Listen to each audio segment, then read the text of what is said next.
घर की औरत। कहते हैं ना, घर दीवारों से नहीं, उसके अंदर रहने वाले लोगों से बनता है। लेकिन क्या हो जब घर के लोग ऐसे हो? सारा दिन खाती रहती हो, सोती रहती हो, कोई काम नहीं है तुम्हारे पास। ऊपर से बहू के आ जाने के बाद तो तुम और निकम्मी हो गई हो। दिखावे के लिए हाथ में माला पकड़ ली है, बाकी कोई काम नहीं करती। अरे कैसी बात कर रहे हैं? अब तो बहू आ गई है, अब तो मेरी बेइज्जती करना बंद कर दीजिए। जैसे तैसे मेरी तो जिंदगी कट गई, गालियां खा खा कर। अरे उस बेचारी को तो छोड़ दीजिए। तभी बेटे के जोर जोर से चिल्लाने की आवाज आती है। कहा था ना तुमसे रिजाइन कर दो, क्यों नहीं किया? और ये पर्स लटका कर कहाँ निकली? चलो कमरे में, काम करो घर का। बहू बेटे की लड़ाई सुनकर सास ससुर बाहर आ जाते हैं। सामने खड़ी होती है नई नवेली बहू रीमा। देख लीजिए माँ जी, शादी से पहले तो मेरे माँ पापा के सामने कहा था कि शादी के बाद नौकरी करने देंगे, लेकिन अब क्या कह रहे हैं? तो तुम माँ जी को क्यों बोल रही है बहू? तब उसका मन रहा होगा, अब नहीं है। पर पिताजी, उसके मन से मेरा करियर तो नहीं चल सकता ना। ससुर को बहू की बात पर गुस्सा आ जाता है। वो बेटी की तरफ देखता है। पापा से जबान लड़ाती है, रुक। ये बोलकर वो पत्नी को खींचकर कमरे में ले जाता है और बंद कर देता है। ये सब देखकर सास दुखी हो जाती है। पति के जाने के बाद सास बेटी से कहती है, देख बेटा, अब जमाना कुछ और है। तेरे पिता ने घर में औरतों की कद्र नहीं की, लेकिन तू ऐसा ना बन। शहर की समझदार पढ़ी लिखी लड़की से शादी की है तूने, उसका ख्याल रखा कर, तमीज से पेश आया कर। जा, बहू को कमरे से बाहर ले आ। लेकिन बेटा नहीं मानता और बहू कमरे में सारा दिन बंद रहती है। शाम को बेटा बाहर जाता है कि सास चाय और बिस्कुट लेकर बहू के कमरे में जाती है। बहू बेटा ये ले, चाय पी ले। रो रो कर कैसी शक्ल बना ली है बेटा। माँ जी, ये कैसे लोग हैं? आप कैसे मैनेज कर रही हैं? ऐसे थोड़ी ना होता है माँ जी। घर की औरतों को तो पिताजी और ये इंसान समझते ही नहीं। क्या करूं बेटा, मैंने तो जैसे तैसे सह लिया, लेकिन तू ना सहना। दोनों बात कर ही रहे थे कि ससुर आ जाते हैं। अच्छा, तो अब बहू को भड़का रही हो?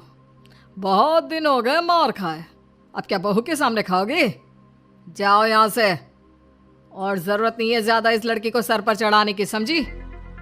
बहू को ससुर की बात पर गुस्सा आ जाता है, लेकिन वो कुछ नहीं कहती। आए दिन बहू देखती है कि कैसे उसकी सास और उसके साथ उसका ससुर और पति गंदा व्यवहार करते हैं। फिर एक दिन, ये क्या बनाया है? खाना बनाना नहीं आता क्या? ये बोलकर वो खाने की भरी सारी थाली फेंक देता है। अरे बेटा कोई बात नहीं, शांत हो जा, मैं अभी बाहर से कुछ मंगवा देता हूँ। हाँ पापा, ऑर्डर करिए। ऐसे खाने से तो पेट भरने से रहा। वैसे खाना तुमको बनाना आता नहीं और बाहर जाकर नौकरी करना चाहती हो। अरे तुम जैसे को तो पूछते भी नहीं है बाहर। बहू को पति की बात पर गुस्सा आता है, तभी सास बोल पड़ती है। तेरे से ज्यादा पढ़ी लिखी है, वो तो तूने इसे कहा था कि तू नौकरी करने देगा तो तुझसे शादी कर ली, वरना ना ही करवाते इसके माँ बाप तुझसे शादी इसकी। और कमाती भी ये तेरे जितना ही है बेटा। बहू हैरान रह जाती है कि जो सास खुद के लिए एक बार भी खड़ी नहीं हुई, वो उसके लिए बेटे को भी भला बुरा सुना रही है। उसकी नज़र में सास की इज्जत और बढ़ जाती है। वो सास को देखकर ये सब सोच ही रही थी कि उसके कान में एक जोर से चांटे की आवाज आती है। किसको किसको मार पड़ी? वो देख ही रही होती है कि उसकी नज़र जमीन पर बैठी सास पर पड़ती है। अभी तो धीरे से मारा, फिर जुबान खोली ना तो ऐसा मारूंगा कि कान के पर्दे फट जाएंगे। सास रो रही थी। बेटा और पति वहां से चले जाते हैं। पिताजी अच्छा किया माँ को जोर का चांटा लगाकर, आगे से जबान खोलने से पहले 4 बार सोचेंगी। बड़ी आई। दोनों हंसते हुए वहां से निकल जाते हैं। बहू सास को उठाती है और पानी देती है। मैंने ये दिन रोज देखे हैं बहू, लेकिन तू नहीं सहना। तू अपना जीवन अपने अनुसार जीना। शादी के वक्त मैंने तेरी माँ से बात करने की कोशिश की थी, उन्हें बताया था, लेकिन वो नहीं मानी। बहू सास को पकड़कर रोने लगती है। वो इसलिए नहीं मानी क्योंकि वो मेरी सगी माँ नहीं है।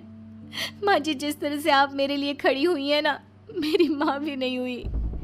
बेटा मैं तेरा भला चाहती हूँ, तू नौकरी इस घर में रहकर तो नहीं कर पाएगी, एक काम कर, इस घर से चली जा, पैसे कमा और खुश रह। माँ जी, हो सकता है कल तक मैं आपके इस फैसले को मान जाती, लेकिन आज नहीं। माँ जी, आप यहाँ इस नर्क को झेले और मैं आपको छोड़कर चली जाऊं? नहीं, कभी नहीं। अगले रोज, सुनिए, वो क्या है ना, मुझे कुछ कपड़े और गहनों की ज़रूरत है, तो ज़रा पैसे दीजिए ना। अब आप घर के मर्द हो तो पैसे तो आपसे ही मांगूंगी ना। बुरा तो नहीं लग रहा ना आपको? नहीं नहीं, बुरा क्यों लगेगा, ये लो कार्ड, कर लेना शॉपिंग।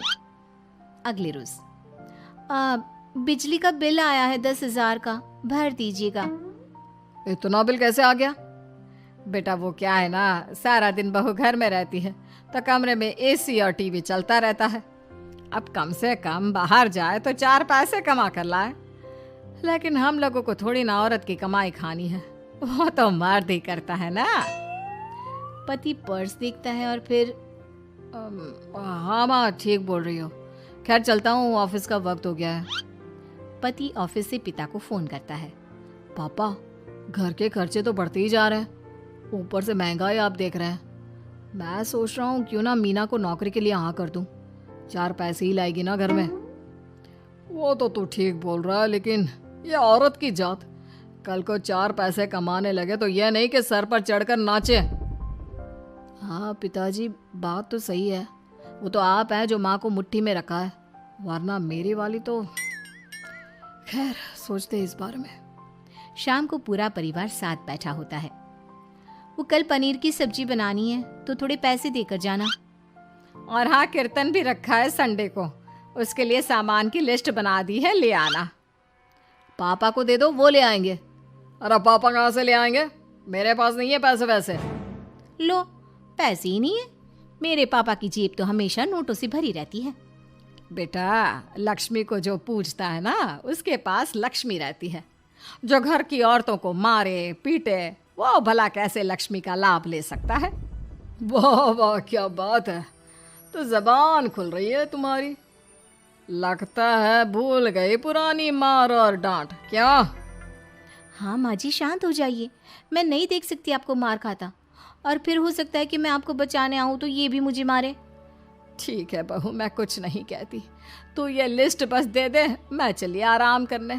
फिर अगले रोज, सुनिए जी, वो मायके जाना है, वो क्या है ना, शादी के बाद से गई नहीं, तो ट्रेन की टिकट बुक करवा देना। तो मैं भी तो साथ जाऊंगा ना तुम्हारे। तो ठीक है, फिर फ्लाइट की ही टिकट करवा दीजिए। वो क्या है ना, अच्छा थोड़ी ना लगता है, आप पहली बार मेरे साथ जा रहे हो और हम ट्रेन से चले, ठीक है ना? पति ऑफिस जाता है, जहाँ उसका दोस्त कहता है, अरे क्या हो गया यार, परेशान सा दिख रहा है, तेरी तो नई नई शादी हुई है, भाभी परेशान कर रही है क्या?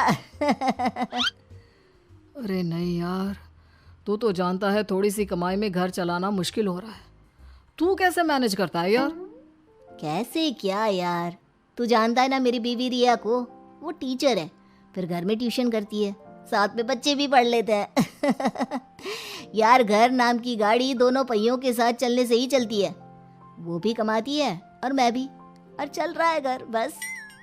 पति को दोस्त की बात समझ में आती है, लेकिन पिता का ज्ञान कैसे भूल सकता था? भाई, कल को सर पर चढ़कर नाचने लगी तो। शाम को घर आता है, जहाँ उसकी बुआ और उसका बेटा बैठे होते हैं।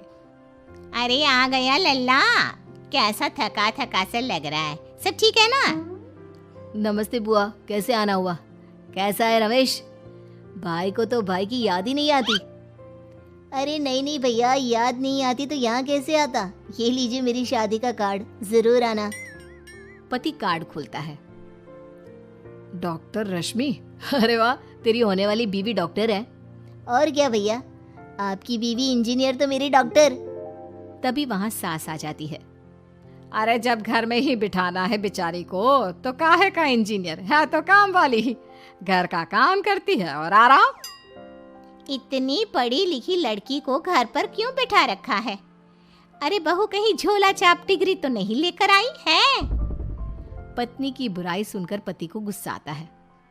नहीं बुआ, यूनिवर्सिटी टॉपर है मेरी मीना, और हाँ, बड़ी कंपनी में काम भी करती है। बस शादी के बाद कुछ महीनों की छुट्टी ली थी, अगले हफ्ते से ऑफिस शुरू हो जाएगा। क्यों मीना?